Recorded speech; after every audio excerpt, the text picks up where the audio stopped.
All right, so we've just finished talking about induction, and that is going to allow us to introduce electromagnetic waves. But before we can introduce the idea of electromagnetic waves, we need to explore what appears to be an inconsistency in Ampere's law. So remember, Ampere's law, I've got written out here, right? If we evaluate the path integral b dot ds over some closed loop, then that has to be equal to mu naught times the current enclosed. But it turns out that that isn't really the whole story. If you look over at my figure here, I've got a current carrying wire leading to a capacitor plate. And so I've drawn a path C, and Ampere's law really isn't about the closed path. What Ampere's law is actually about is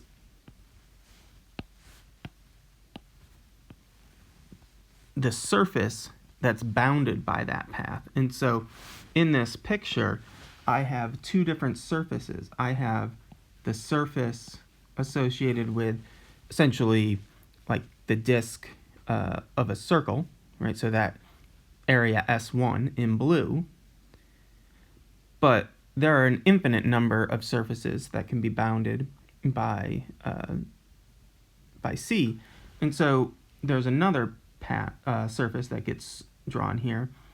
So S1 is a disk, and the current definitely passes through S1, but S2 is more of a curved surface that comes down and cuts through the open area of the capacitor. And so none of that current I actually passes through surface S2. So the apparent inconsistency here is that both S1 and S2 are bounded by path C.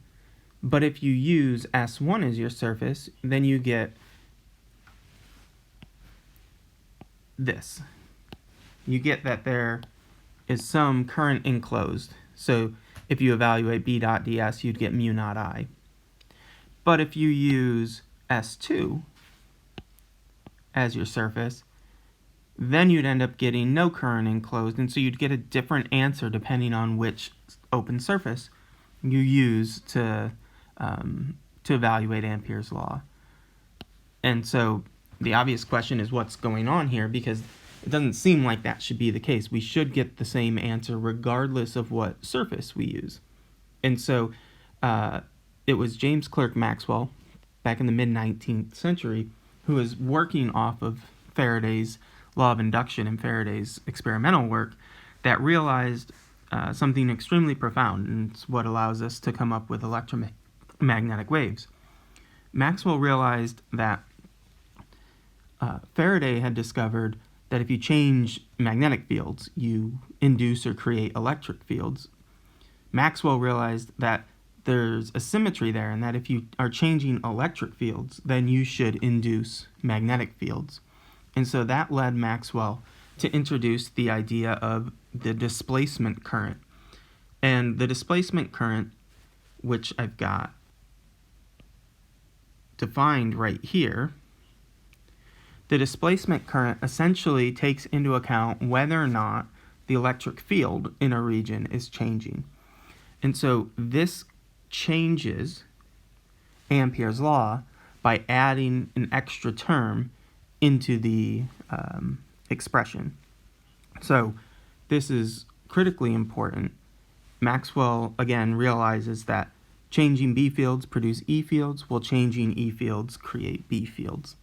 And so this is the Maxwell altered or supplemented version of Ampere's law, that not only do you have to take into account the current that's enclosed, basically the current that's passing through your surface, but you also have to take into account whether or not the electric field that's passing through that surface is changing.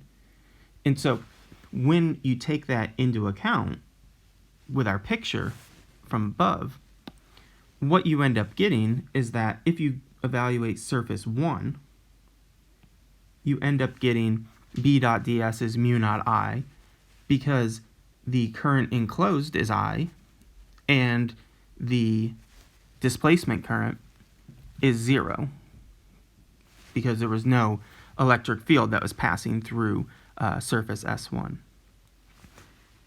Conversely, if you evaluate using the surface S2, you get mu naught I, but now you get it not because there's any enclosed current. The enclosed current is 0, but the electric flux through the surface is changing, and you end up getting the displacement current is equal to I.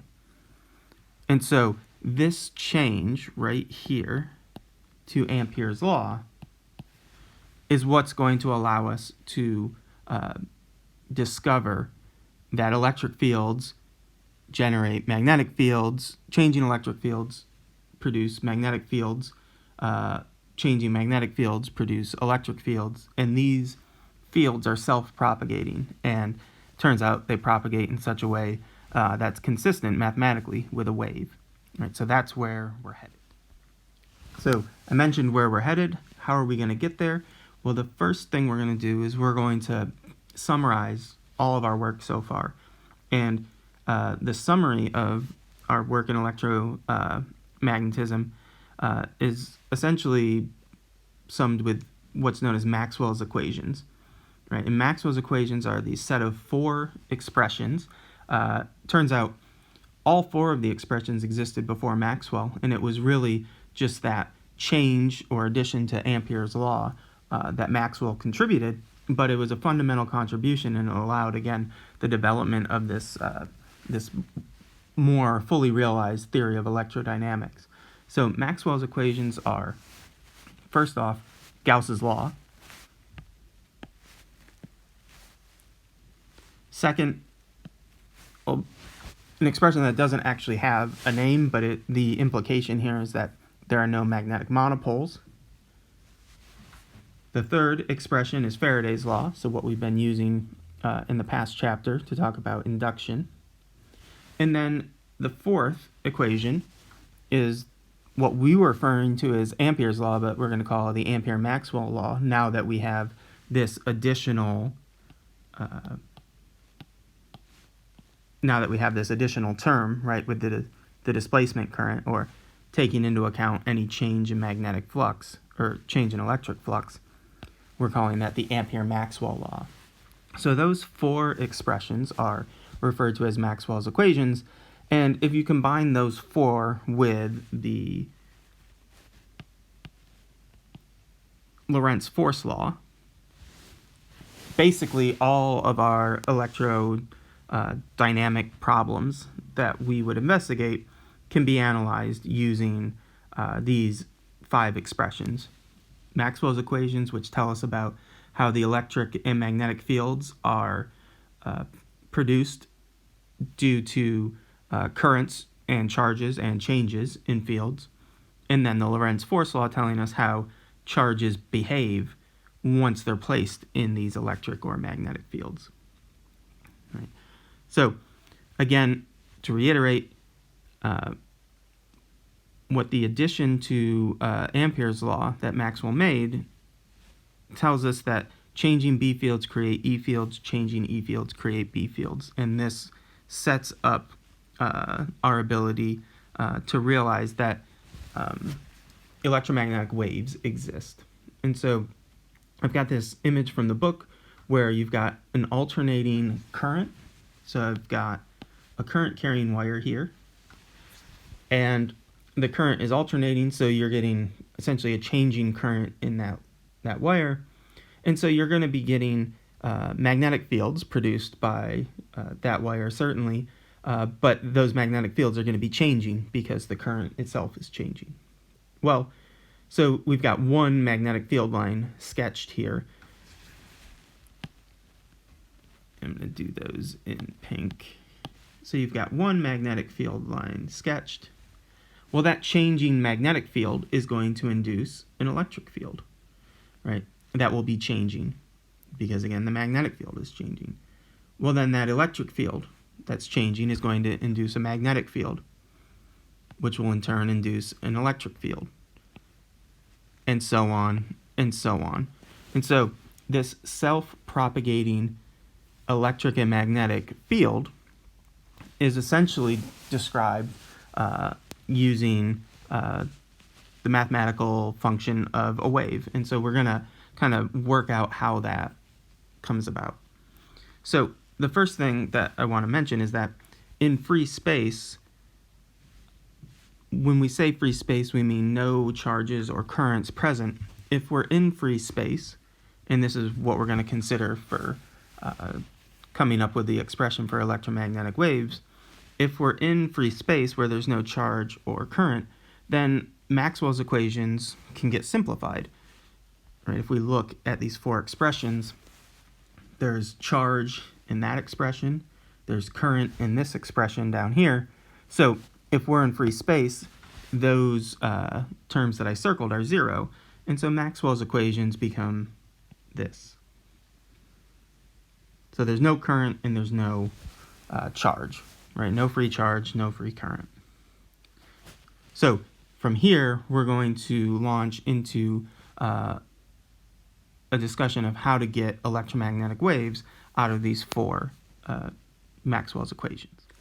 All right, so we are going to start with our Maxwell's equations here, again, altered for free space, so the charge and the current set equal to zero. And what we need to do, at least for the treatment that the book uses, we need to adopt some orientation for the direction of the propagation of the wave. And so over here on the right, I've got an electromagnetic wave drawn that I'm gonna use for sort of like the motivation for the derivation. And so in this example, the direction of propagation for this wave is along this axis. So that's the x direction in this picture. And then the electric field is oscillating up and down in this direction. That was the y. This was x. And then the B field is oscillating in and out of the page, if you will. And that would have been the z direction, so out this way. And that would be z. All right, so that's the picture here. And I'm not going to go through all of the steps that the book includes, partly because I'm not that crazy about the steps that are taken. It's certainly justified, and all the steps are correct. It's just a little difficult to follow, I think. And so rather than going through that, I think what we want to do is just appreciate that if you take these two expressions, right? One of them, this top expression, has the electric field in it, and that's equal to, if you take the time derivative of something dependent on the B field, right? Because that magnetic flux has B in it. And the bottom expression is the B field, and that's equal to something time derivative that's dependent on the electric field, right? The electric flux has E in there. So if you take those two expressions and you combine them, and again, the book goes through a treatment of how you can combine them. If you do combine them, what you end up with is that you can uncouple the electric field and the B field. You can come up with equations that are just dependent on E or just dependent on B.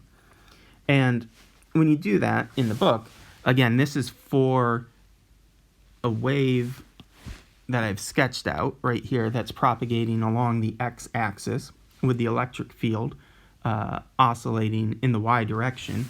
When you do that, you get an expression that looks like this for the y component of the electric field. And if you combined the equations and solved for the B field rather than the electric field, what you'd get is the same thing, but with the z component of B rather than the y component of E. And so those details aren't important. What's important is that you recognize that what we have here,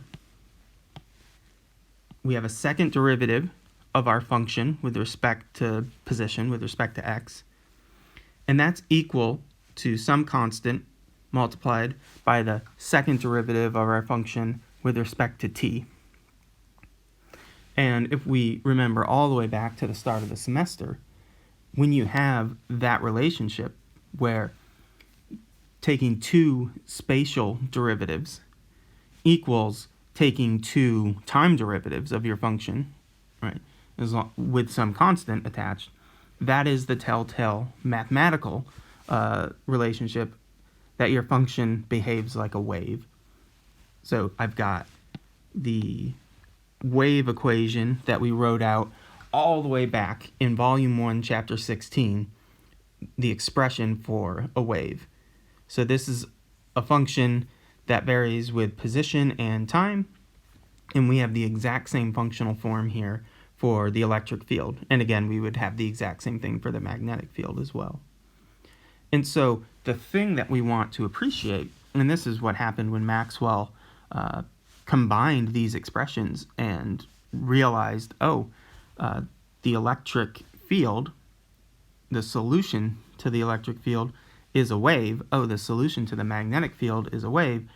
This right here is related to the speed at which that wave is propagating. And so if you look at the general expression for a wave, the speed, 1 over the speed squared, is whatever's out front of that second time derivative. So that means the speed for our electromagnetic waves has to be 1 over the square root of epsilon naught mu naught.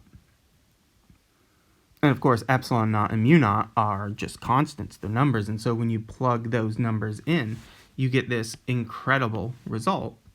You get that the speed that electric fields, magnetic fields, the waves that are associated with them, that wave propagates at 3 times 10 to the 8 meters per second. And back in the mid 19th century, there had been a few experiments done to determine the speed of light, the speed of optical light. And it was known that that value was around 3 times 10 to the 8 meters per second. And so this incredible realization occurs to Maxwell that these electromagnetic waves that he's sort of just coming up with in theory here, right, combining these expressions and then just following the math, what he realized is that those waves travel at the same speed as light. And so the immediate conclusion is that light is an electromagnetic wave, and we'll talk about this in later in this video, but that extends to waves beyond what our eyes can detect: microwaves, radio waves, ultraviolet electromagnetic radiation. And so this is like a fundamental discovery in the development of physics, that electromagnetic waves are the light that we observe on a day-to-day basis. So what are some of the details associated with electromagnetic waves? Well, first off, the speed of light, and you've probably seen this, the speed of light is a fundamental physics quantity, and it has its own symbol. So the speed of light is little c, 3 times 10 to the 8 meters per second. Other things about electromagnetic waves, the E and the B fields that make up the electromagnetic wave, the E and the B field are perpendicular to each other and in phase, which means when the electric field is maximum, so is the magnetic field. The E and B fields perpendicular to each other, but they're also perpendicular to the direction of motion, and so that's why electromagnetic waves are referred to as transverse waves, right? So the E field and the B field oscillate in directions perpendicular to the direction of motion. And so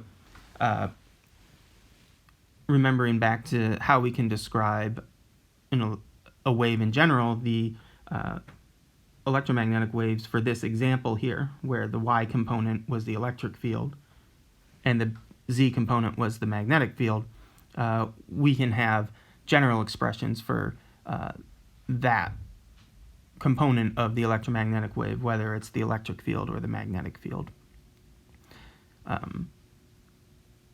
from that, there's a general relationship between the electric field and the magnetic field. That the electric field is proportional to the magnetic field, and proportional by a factor of c, by the speed of light. And remember, these are some of the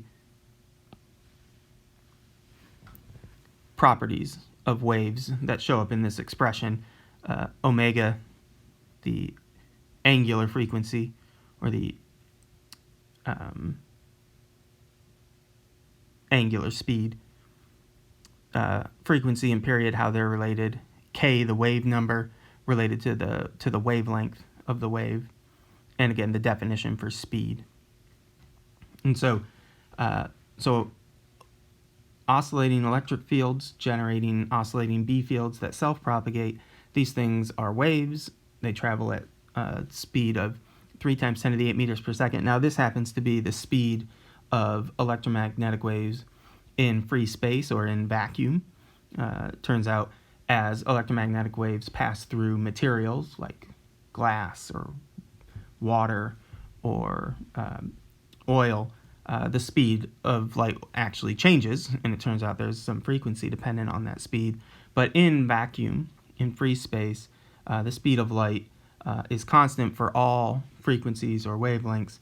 It's 3 times 10 to the 8 meters per second. All right, a few more things before we wrap up the video.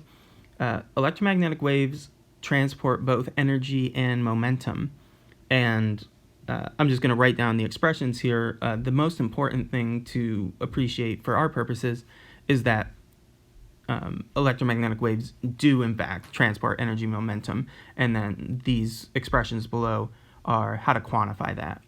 Right. So first off is the energy density. So there's energy associated with the electric and magnetic fields, and so there's energy stored in those fields, and that's given by this energy density U. So you can either think of the energy as the sum of the contribution from the electric field plus the sum plus the contribution from the magnetic field, or since E and B are related, you can think of just the energy in terms of either the electric field or the magnetic field. Right, so those 3 expressions are all equivalent. That's the energy density. You can also think about the energy that's transported by the fields through some given area. This is referred to as the Poynting vector. Again, for our purposes, I think it's just enough to know that there is a way to quantify the energy that's transported by the fields. And again, the Poynting vector written here has to do with the product of E and B, and in this case, the cross product.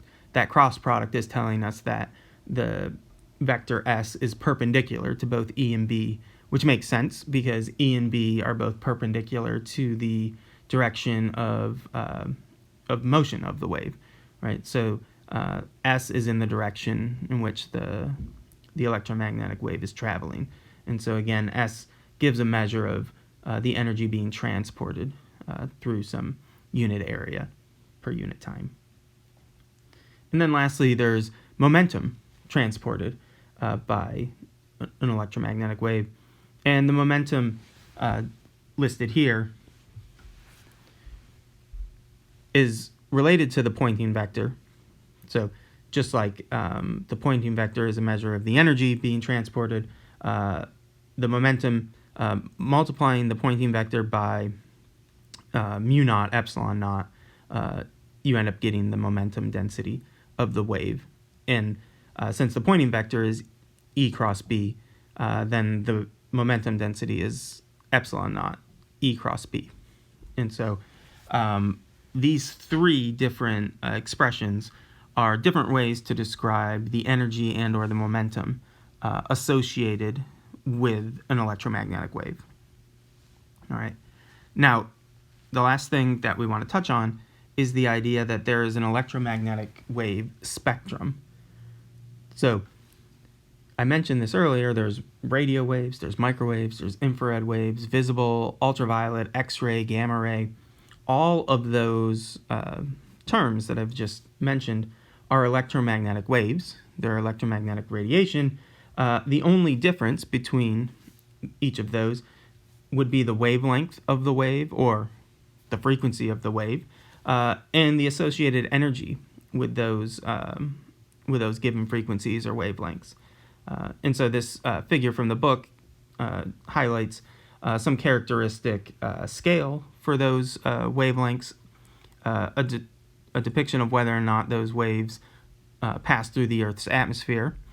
And then at the bottom, there's a scale that identifies the temperature of an object that would radiate those particular electromagnetic waves. And so down here at the bottom, I've just got, again, some features of electromagnetic waves. Again, the speed of a wave, of an electromagnetic wave in free space or in vacuum, is lambda f. And what this tells you is that if you have a longer wavelength, so if lambda is very long, like a radio wave, what that means is that the frequency of that wave is very low. So that would correspond to being on this portion of the figure. And then conversely, if you have a very short wavelength, like a gamma ray, that corresponds to an incredibly high frequency for the wave. And again, that's because the product of lambda and f, the wavelength and the frequency, is some constant value in free space, 3 × 10⁸ meters per second. Now, what this gives rise to, or what this leads us to talk about, and we're just going to mention it here. I don't think we're going to get back to it by the end of the semester, but it's certainly something that we should be aware of.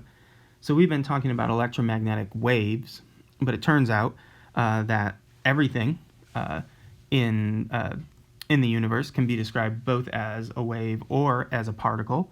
And so if you talk about electromagnetic phenomena as a particle, then you're talking about a photon.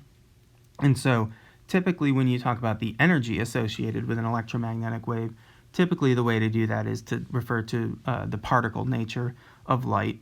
And if you want to talk about the energy for a given wavelength of light or a given frequency, then that expression is E is hf, or hc over lambda, h being Planck's constant. And so this is something that comes out of the development of quantum mechanics. And so we're just going to leave this here, but I wanted to make sure to mention that, yeah, we're talking about electromagnetic waves, we're going to talk about optics, but there's also this other component to when we discuss electromagnetic phenomena, that we can also refer or model electromagnetic phenomena as a particle. When we do that, we refer to those particles as photons, and those photons have associated energy that is dependent, it's proportional to the frequency or inversely proportional to the wavelength. So that means the gamma rays over here, which have the shortest wavelength or the highest frequency, those are the high energy electromagnetic waves. And down here on this end, in the radio, where the wavelength is very long and the frequency is very low, those are the low energy electromagnetic waves, right? And so that's an important thing to appreciate as we move forward.